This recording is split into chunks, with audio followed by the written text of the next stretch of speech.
Welcome to the Tech Egg. Don't get scrambled. Enjoy the video. You begin by making sure your phone's Bluetooth is active and not connected to another device. This prevents conflicts. Next, turn the ignition to accessory or start the car so the iDrive system powers up. Without power, the module won't scan. On the iDrive screen, go to Communication, then Manage Mobile Devices and choose Connect New Device. Once done, the car will switch into pairing mode and display its Bluetooth name. Make sure you can see that name on your phone. Now pick the BMW Bluetooth name on your phone from the scanning list. Tap it to start. The system will generate a 6-digit passkey. Compare that code on the phone and the car display and accept on both if they match, because this secures the connection.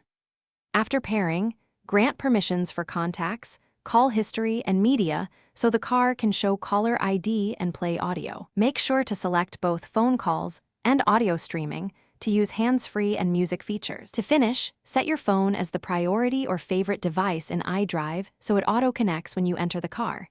This saves time every trip.